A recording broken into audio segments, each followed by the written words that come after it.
Sunday is Grandparents' Day, and many of us plan to visit or call to thank the grandparents in our lives. Most young adult grandchildren don't think of themselves as caregivers, but they can be an important part of ensuring their grandparents' well-being. The Senior Source wants to help that process, and Kimberly Knight is here with 5 things to ask during your Grandparents' Day call. Good morning. So nice to see you this morning. Good morning. Thank you for having us. Good to have you here.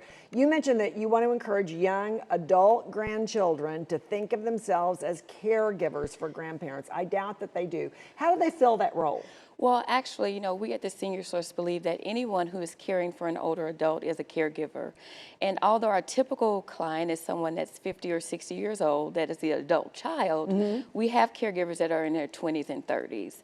And so grandchildren, adult grandchildren, are excellent resource for caring for their grandparents. And this Sunday is Grandparents' Day, so when they're picking up the phone and giving a call or going by for a visit, it's an excellent time for them to just check in on their physical, emotional, and mental well-being. I remember visiting my grandparents, and I know how much they enjoyed it. You say it also helps the young adult grandchildren. It does, it does. We have so much going on in our world right now, and grandparents are just a great source of listening ear. Research shows that the emotional bond between a grandparent and their grandchild is just significant. And so, grandparents have lived a full life. They've kind of been there, done that. And so, when they have something going on in their lives, they can just talk to their grandparents. It makes me think about my aunt who lives locally. She's 83 years young, and she's like a grandparent. And she is always just such an excellent source for me to go to when I have things going on with the work or at home, with family. She always has that little nugget of advice, and when we walk away from each other, she lifts my spirits. That's so sweet. Okay, 5 questions young adults need to ask their grandparents about their well-being. What's the first one? Basically, are they staying active? Again, research shows that the more active we are, that it helps us to ward off different diseases that impact us cognitively, like Alzheimer's and other related dementias. Okay, number 2 is related to active. Are they socializing? Yes, and again, this is something that really impacted our older adults during the pandemic, social isolation. And so, again, them staying social is very important. It can impact them cognitively.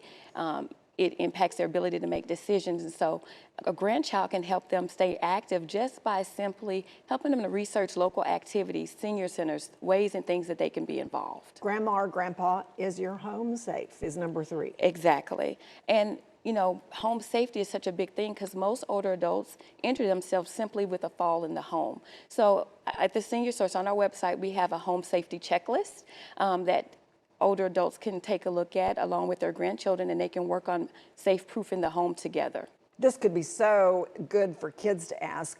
Are you taking advantage of technology for medical health and socializing? Yes, and so, we all have that grandparent that's wanting us to help them download that app or navigate just different websites. And so, actually, this is something that is very helpful because just sometimes making a simple doctor's appointment or asking questions is all on a website or an app. And so learning how to do that is just pivotal for grandparents. And we have a class coming up on September 28th that caregivers and their grandparents can come in together and learn how to use apps and navigate different websites. And your last question is, has your family had the conversation about end-of-life wishes and documents? Real important. It is extremely important, and it's something I'm actually living right now. And so with grandkids being that secondary caregiver, sometimes they're not as emotional as adult children of that loved one. And so inviting them to have a seat at the table for that conversation is just extremely important. And they are just great conversation starters in this area. There's a website called theconversationproject.org. And so if you're needing some little tips and tools on how to have that conversation, it's a great source to go to. And then we also can help you at the Senior Source with that. How do families reach you? They can reach us by going to our website at TheSeniorSource.org, or they can email us directly at csp@TheSeniorSource.org. Very nice to have you with us today. The Nice Senior to be here. Source is located on Harry Hines Boulevard. The number to call is 214-823-5700, or for more information, go to TheSeniorSource.org.